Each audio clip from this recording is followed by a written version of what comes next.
Hello friends. तो कैसे हैं आप लोग। My name is Kaushik Kumar. आज की इस क्लास में हम सीखेंगे इलस्ट्रेशन ग्रुप के बारे में, जो कि इंसर्ट टैब में होता है हमारा। तो आज उसी के बारे में सीखने वाले हैं कि कैसे किस चीज़ का यूज़ करते हैं। तो इलस्ट्रेशन में देखिए, सबसे पहला चीज़ जो है हमारा इंसर्ट पिक्चर।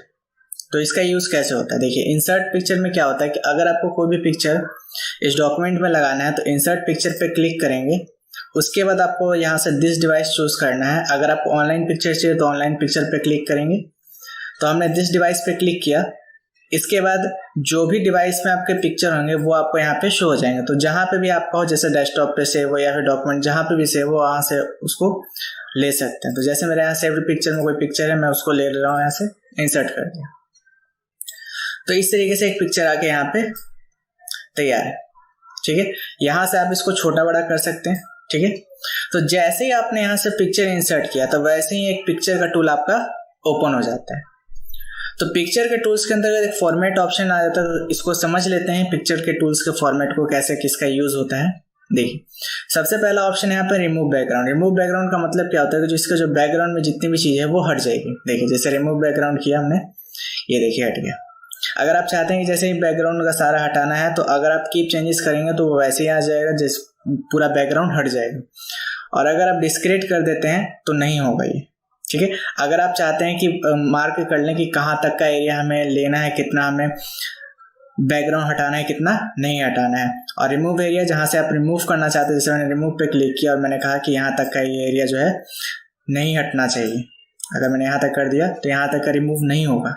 ठीक है, तो हम चाहते हैं कि नहीं अभी हटाना। अगर आप हटाना चाहते हैं तो कीप चेंजेस पे क्लिक कर दीजिए, तो ये देखिए हट जाएगा। ठीक है, और अगर आप चाहते हैं वापस इसको लाना तो कंट्रोल Z कर दीजिए, ये वापस आ जाएगा। और आप चाहते हैं कि नहीं इसका बैकग्राउंड रिमूव ना हो तो उसके लिए आप क्या करेंगे, डिस्क्रीट चेंजेस पे कर देंगे क्लिक। इसके बाद है करेक्शन। क्या है करेक्शन? करेक्शन क्या काम करता है कि यहाँ से आप फोटो का जो भी ब्राइटनेस वगैरह है वो आप कर सकते हैं, इसको चेंज। ये देखिए,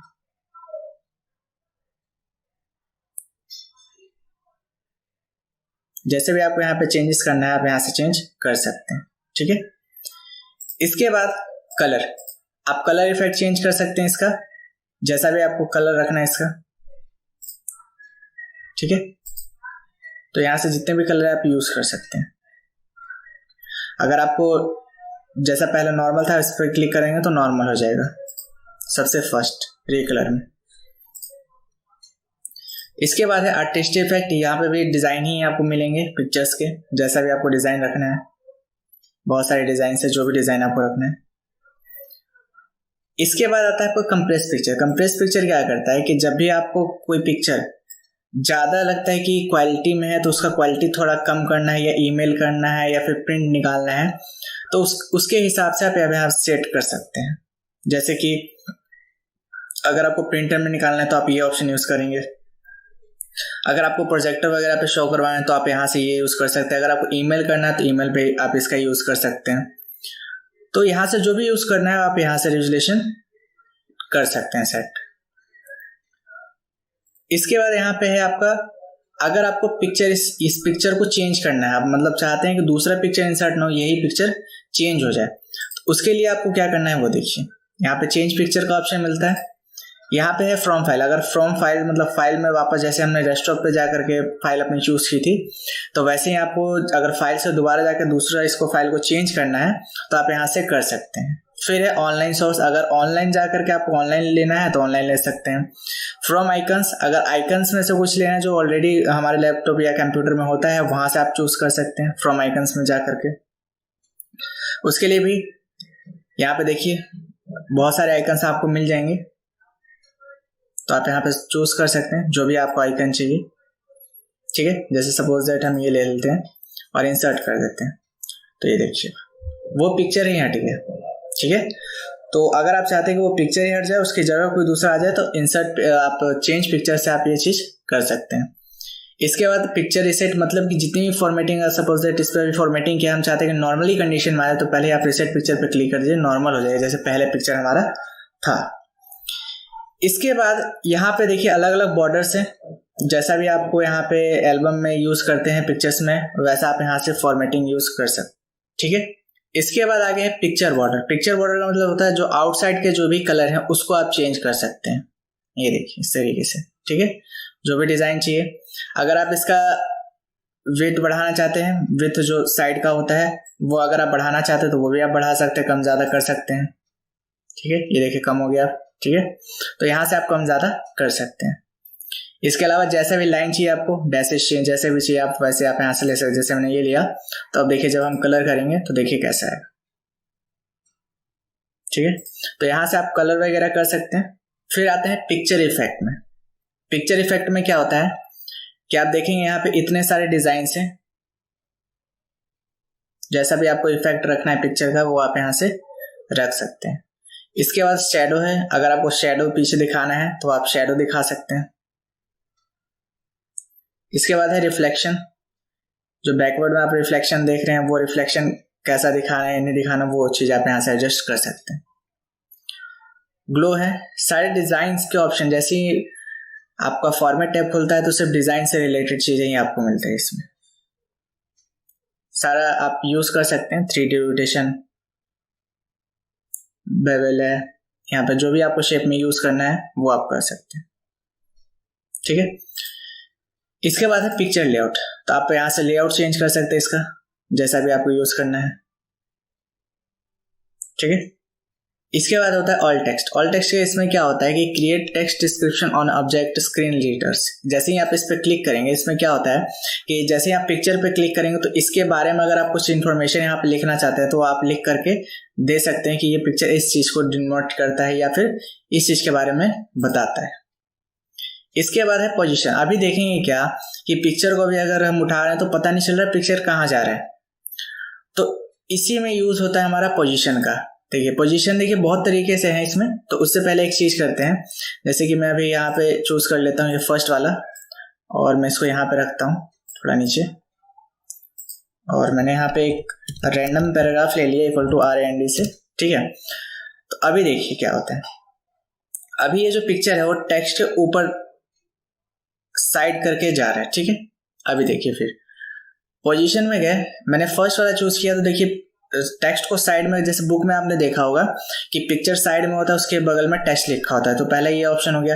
दूसरा हो गया आपका ये सेंटर में ही सबसे ऊपर, ठीक है, फिर सेंटर में ही सबसे लेफ्ट, फिर थोड़ा सा नीचे और सबसे राइट, फिर मिड में, फिर सबसे लेफ्ट में, सबसे नीचे राइट और सबसे नीचे मिड और सबसे नीचे लेफ्ट।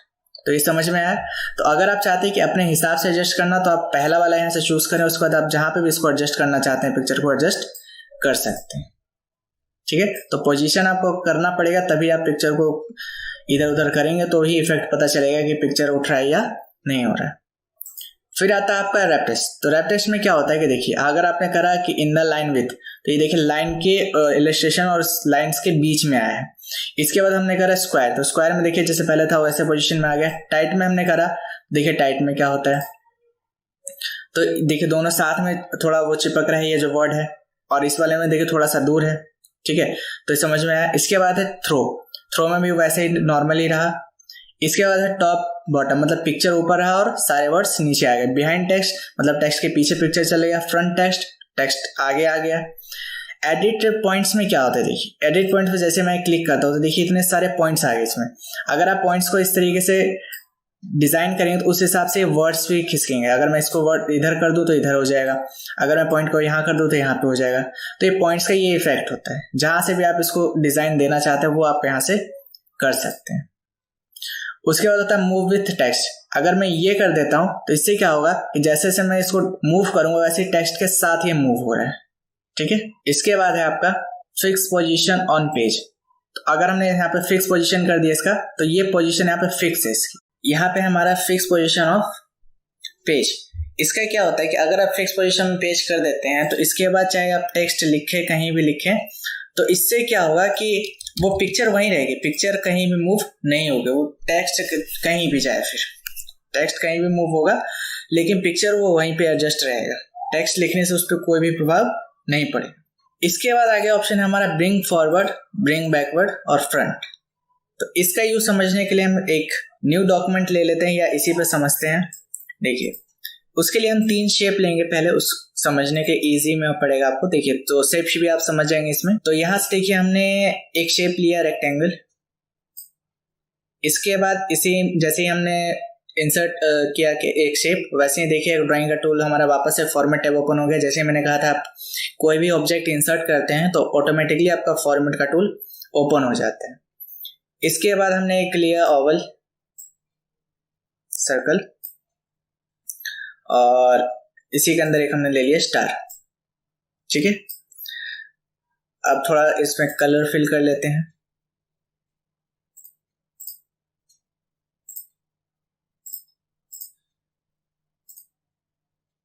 ठीक है, अब हम चाहते हैं कि जो स्टार है वो सर्कल के पीछे चला जाए। तो यहाँ पे हम देखेंगे वापस से, ये देखिए बैकवर्ड का ऑप्शन है आपका, तो यहाँ से हमने करा सेंड बैकवर्ड। तो ये देखिए सर्कल के पीछे चला गया। अब हम चाहते हैं कि जो सर्कल है वो सबसे पीछे चला जाए रेक्टेंगल के पीछे, तो हम करेंगे सेंड टू बैक। तो ये देखिए सबसे पीछे चला गया। समझ में आया?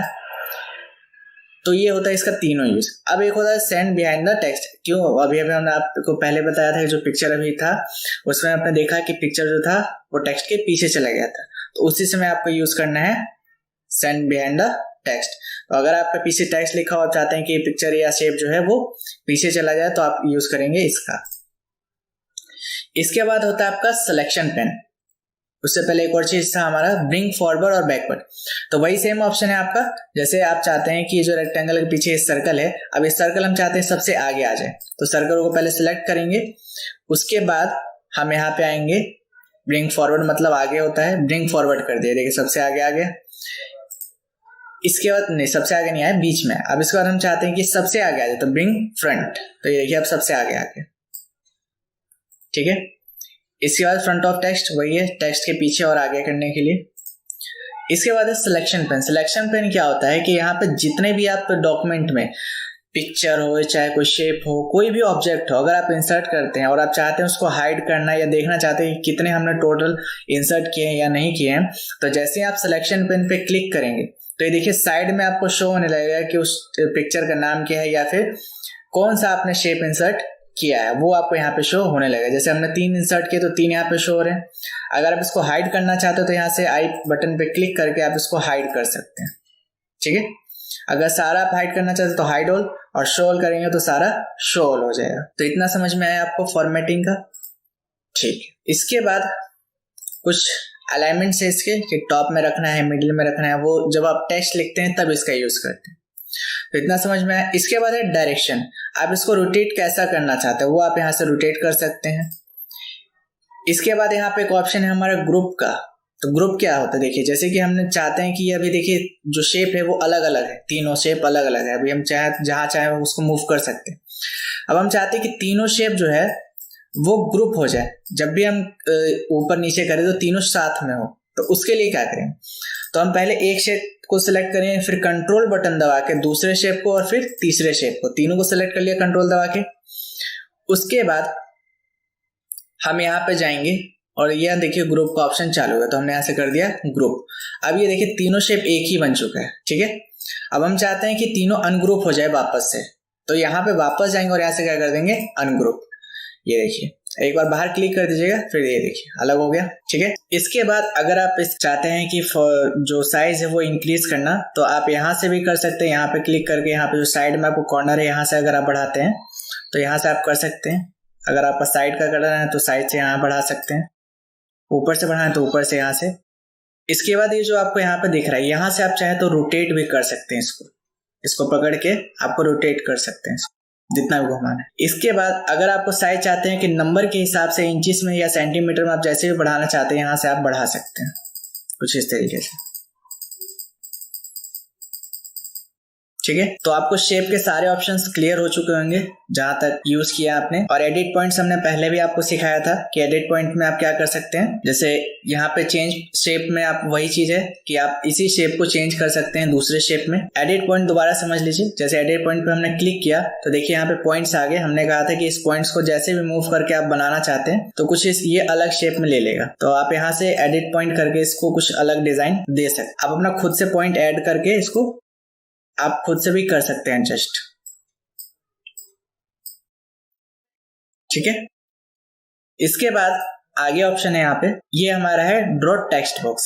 इसका यूज क्या होता है, जैसे आप ड्रॉ टेक्स्ट बॉक्स पे क्लिक करेंगे उसके बाद आप इसको ड्रैग करके इस तरीके से ड्रॉ कर लीजिए, तो यहाँ पे एक बॉक्स आ जाएगा, इसके अंदर आप टाइप कर सकते हैं। टेक्स्ट बॉक्स जनरली जो होता है वो ज़्यादातर डिज़ाइंस के लिए यूज़ करते हैं ताकि ज़्यादा डिज़ाइन दे करके हम इसको अच्छे से टेक्स्ट को दिखा सकते। तो यहाँ पे आप डिज़ाइन देख सकते हैं, जो भी डिज़ाइन आपको चाहिए उस तरीके से डिज़ाइन ले करके यहाँ पे बहुत सारे स्टाइल से टेक्स्ट के, जो भी टेक्स्ट का स्टाइल लेना है आप यहाँ से ले सकते हैं।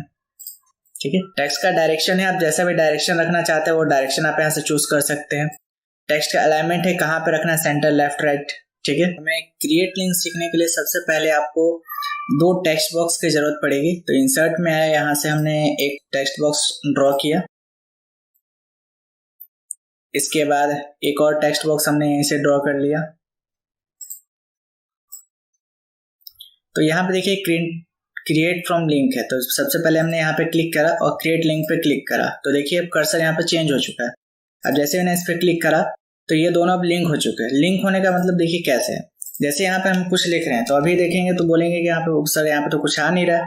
तो इसका यूज कब आता है कि जब ये टेक्स्ट बॉक्स आपने जितना बड़ा लिया है, अगर ये टेक्स्ट बॉक्स भर जाता है तो जब भरने के बाद ये ऑटोमेटिकली दूसरे में पहुंच जाएगा।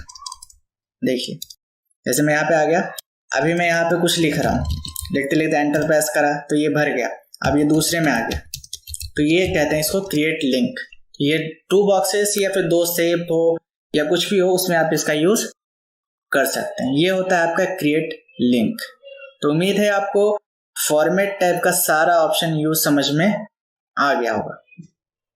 ठीक है, तो इंसर्ट में आगे बढ़ते हैं। इसके बाद है आपका स्मार्ट आर्ट। स्मार्ट आर्ट से पहले आइकन्स तो हमने देख ही लिया कि कैसे आइकन्स डालते हैं। फिर है 3D मॉडल्स। तो यहाँ पे वही सेम चीज है कि अगर आपको ऑनलाइन लेना है या फिर फ्रॉम फाइल कोई चीज इंसर्ट करवानी है तो आप यहाँ से इंसर्ट कर सकते हैं। ठीक है, इसको हटा देते हैं। इसके बाद है स्मार्ट आर्ट। स्मार्ट आर्ट क्या होता है कि अगर आपको कोई चीज जैसे प्रोसेस बनाना हुआ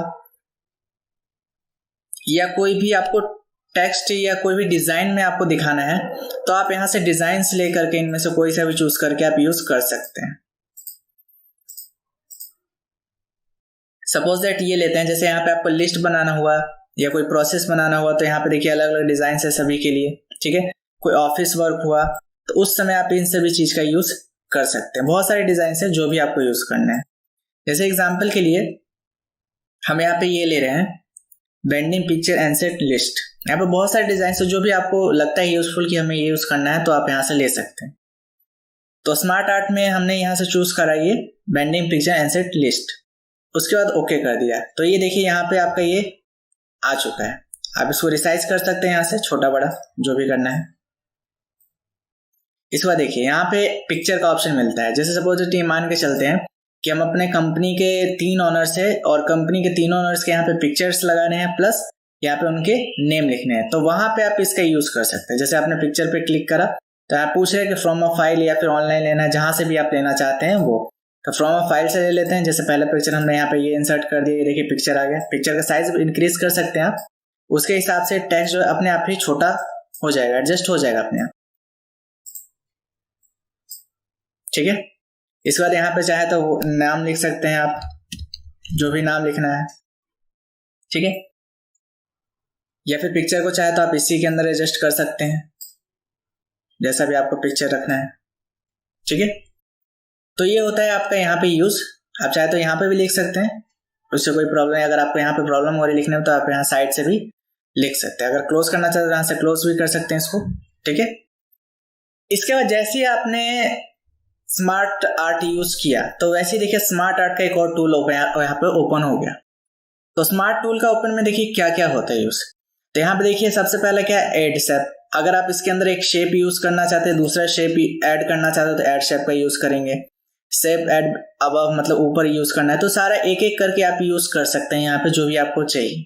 ठीक है, इसके बाद है बुलेट्स। अगर आपको बुलेट्स यूज करने तो आप यहाँ से बुलेट्स यूज कर सकते हैं। देखिए जैसे बुलेट्स इसमें लग गया। ठीक है, इसके बाद होता है टेक्स्ट पेन। टेक्स्ट पेन क्या होता है कि जितने भी आप यहाँ पे टेक्स्ट लिखते हैं वो उसका अलग से आपको यहाँ पे टेक्स्ट पेन जो अभी हमने देखा था वो उसको हमने यहाँ से क्लोज कर दिया था, वही आपका टेक्स्ट पेन कहलाता है। यहाँ पे आप यूज कर सकते हैं। इसके बाद आता है आपका प्रमोट। तो ये देखिए प्रमोट में क्या हुआ, एक नया आपका यहाँ पे आ चुका है। ये देखिए जो यहाँ पे 4 बॉक्सेस थे, तो यहाँ पे आप इसको कम ज्यादा करके जैसे मैं वापस इसको छोटा कर देता हूं, ठीक है। लेफ्ट टू राइट क्या होता है कि अगर आप चाहते हैं कि ये जो डायरेक्शन इसका चेंज हो जाए तो यहां से आप डायरेक्शन चेंज कर सकते हैं, ठीक है। ये सारे ऑप्शंस खुलेंगे, जब आप दूसरे शेप्स यूज करेंगे, स्मार्ट आर्ट यूज करेंगे, तो अपने आप ही ये सारे ऑप्शंस आपको दिखने लगेंगे। इसके बाद है कलर। आप अगर कलर चेंज करना चाहते हो तो यहाँ से कलर चेंजेस कर सकते हैं, जो भी कलर आपको चाहिए। इस तरीके से आप कलर्स यूज कर सकते हैं, ठीक है। इसका रीसेट ग्राफिक जैसा नॉर्मल था पहले वैसे ही हो जाएगा। यहाँ पे और भी अलग अलग डिजाइन है, जैसा भी डिजाइन आपको चाहिए आप यहाँ से यूज कर सकते हैं, बहुत सारे डिजाइन है, ठीक है। इसके बाद आते हैं फॉर्मेट में। तो फॉर्मेट में वही ऑप्शन है जो आपने पहले सीखा है, वही सारे ऑप्शन है। लार्जर, आप इसको बढ़ाना चाहते हैं तो बढ़ा सकते हैं, स्मॉलर छोटा कर सकते हैं। चेंज शेप में आप शेप चेंज कर सकते हैं इसका, ठीक है। फिर वही बाकी सारे ऑप्शन तो वही है जो आपने पहले सीखे। शेप इफेक्ट, बहुत सारे डिजाइन है, जो भी डिजाइन आपको चाहिए यहाँ से यूज कर सकते हैं। 3D में चाहिए तो इस तरीके से आप रोटेट कर सकते हैं नामों को भी, ठीक है। शेप फिल में आप कलर फिल कर सकते हैं इसके अंदर, ठीक है। शेप आउटलाइन का कलर, बाहर का कलर जो है वो चेंज कर सकते हैं कुछ इस तरीके से। टेक्स्ट का अगर आपको चेंज करना है तो टेक्स्ट चेंज कर सकते हैं। टेक्स्ट फिल में आप कलर टेक्स्ट का फिल कर सकते हैं। टेक्स्ट आउटलाइन में, आउटलाइन मतलब टेक्स्ट का जो बाहर का कलर होता है उसको आप चेंज कर सकते हैं यहाँ से। टेक्स्ट इफेक्ट में इफेक्ट कर सकते हैं यहाँ पे चेंज। रिफ्लेक्शन अगर आपको रखना है तो रिफ्लेक्शन रख सकते हैं वर्ड का। ग्लो करना है तो ग्लो, यहाँ से आप बहुत सारे डिजाइन हैं, ठीक है। अरेंज में सेम वही ऑप्शन है जो पोजीशन आपने पहले पढ़ा था, रैप टेक्स्ट पढ़ा था, backward, forward, selection pen, alignment में वही डायरेक्शन से आपके कि किस तरीके से डायरेक्शन को रखना है। इसके बाद ग्रुप, अनग्रुप, रोटेशन हमने पढ़ा था, तो वही सारे ऑप्शन है, ठीक है। साइज में आप साइज इंक्रीज डिक्रीज कर सकते हैं। तो उम्मीद है आपको स्मार्ट टूल के सारे ऑप्शन समझ में आए होंगे। इसके बाद जो है हमारा इलस्ट्रेशन ग्रुप में चार्ट का यूज समझने वाले हैं कि चार्ट का यूज कैसे करते हैं। देखिए जो जनरली चार्ट जो है वो एक्सेल से बन के आता है। हमने पढ़ा है कि जो मैथमेटिकल कैलकुलेशन और जितने भी ग्राफिकल प्रेजेंटेशन जो होते हैं वो हम एक्सेल पे करते हैं, लेकिन यहाँ पे भी चार्ट बना सकते हैं, लेकिन वो चार्ट भी एक्सेल से ही बन के आता है और उस चार्ट को आप जो है यहाँ पे यूज करके दिखा सकते हैं। अगर आपको कोई डेटा है वो छोटा तो आप यहाँ पे इसको शो करवा सकते हैं। तो उसके लिए क्या करना है, देखिए जैसे ही आप चार्ट पे क्लिक करेंगे तो यहाँ पे आपसे चार्ट्स के बहुत सारे टाइप होते हैं। यहाँ पे देखिए, तो जैसे हमने यहाँ से एक कॉलम चार्ट लिया और देन हमने ओके कर दिया, तो ये देखिए यहाँ पे आपका चार्ट आके तैयार है, ठीक है। तो यहाँ पे देखिए ऊपर एक्सेल भी खुल चुका है और जैसे ही हमने चार्ट इंसर्ट किया वैसे ही चार्ट का टूल भी ओपन हो चुका है, जिसमें 2 ऑप्शन है हमारे, डिजाइन और फॉर्मेट। 2 टैब ऑप्शन खुल जाते हैं हमारे पास डिजाइन और फॉर्मेट का। डिजाइन में देखिए इतने सारे डिजाइन है चार्ट के, जो भी आपको यूज करना है आप यहाँ से यूज कर सकते हैं। बहुत सारे डिजाइन है, जो भी डिजाइन आपको यूज करना है, ठीक है। कलर में आप कलर चेंज कर सकते हैं, जो भी कलर आपको रखना है इसका, ठीक है। लेआउट में देखिए आप लेआउट कैसे चेंज कर रहे हैं, ये देखिए, ठीक है। तो जैसा भी आपको लेआउट यूज करना है लेआउट यूज कर सकते हैं। चार्ट के कुछ एलिमेंट्स होते हैं, चार्ट के एलिमेंट्स क्या क्या होते हैं वो समझिए। जैसे कि यहाँ पे एक्सेस देख रहे हैं आप, एक्सेस में देखिए क्या है, प्राइमरी, हॉरिजॉन्टली और वर्टिकली। तो ये जो नंबर्स आप देख रहे हैं यहाँ पे, ये चेंज कर रहा है कि वर्टिकली रखना है या हॉरिजॉन्टली रखना है। इसके बाद आता है एक्सेस टाइटल, तो टाइटल को हॉरिजॉन्टली रखना है या एक्सेस वर्टिकली रखना है। तो यहाँ पे जो अभी आप देखेंगे यहाँ पे नीचे देखिएगा एक्सेस टाइटल लिखा हुआ है। इसके बाद अगर हम इसको प्राइमरी वर्टिकली कर देते तो देखिए वर्टिकली में आ गया। इसके बाद है चार्ट टाइटल, तो कहाँ पे रखना है टाइटल, सेंटर ओवरली या फिर अबव द चार्ट। तो ये चार्ट टाइटल आपको देख रहा है, अगर नहीं रखना तो नोन कर दीजिए। इसके बाद डेटा लेवल्स होता है। डेटा लेवल्स जैसे आप जो वैल्यूज है इसके अंदर जो शो हो रही है, ये जो वैल्यूज के अंदर आपको शो हो रही है उसको आपको कहाँ दिखाना है, सेंटर में inside and inside base, outside, जहां पे भी आपको दिखाना है वो उस तरीके से आप यहाँ से दिखा सकते हैं। इसके बाद है डेटा टेबल। ये जो आपको यहाँ पे दिख रहा है वैल्यूज, उसको आप अगर टेबल के रूप में दिखाना चाहते हैं तो आप यहां से ये यूज कर सकते हैं। ठीक है, यहाँ पे एक लिखा हुआ विथ लेजेंड की और एक लिखा है नो लेजेंड की। तो विथ लेजेंड की का मतलब क्या होता है, यहाँ पे जो आप देख रहे हैं सीरीज का ऑप्शन, वो आप यहां से यूज कर सकते हैं।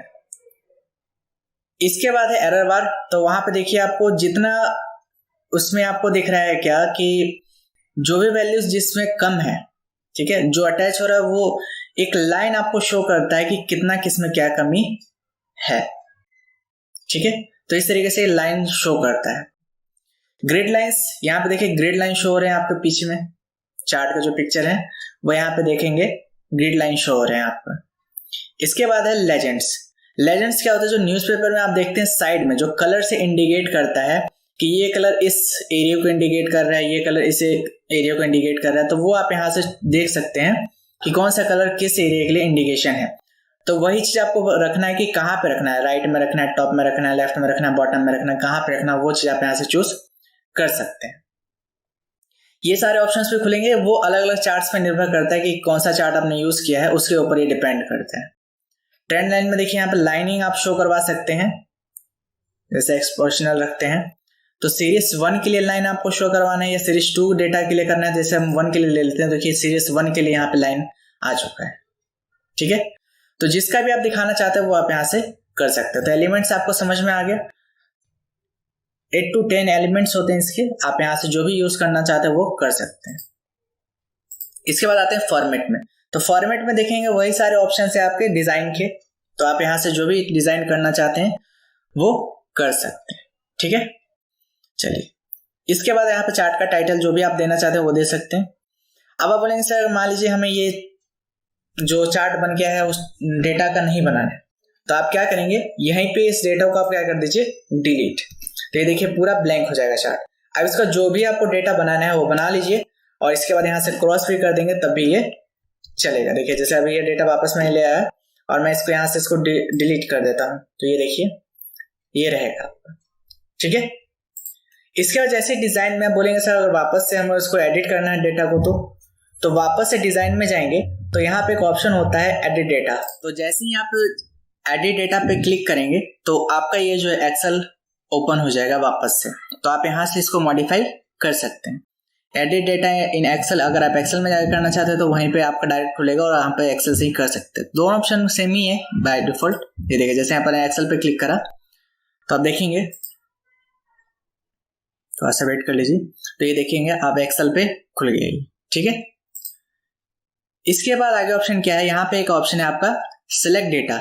अगर आपने कहीं डेटा बना रखा है एमएस वर्ड में, अगर आप चाहते हैं कि वही डेटा सिलेक्ट करना तो आप डेटा सिलेक्शन का यूज कर सकते हैं।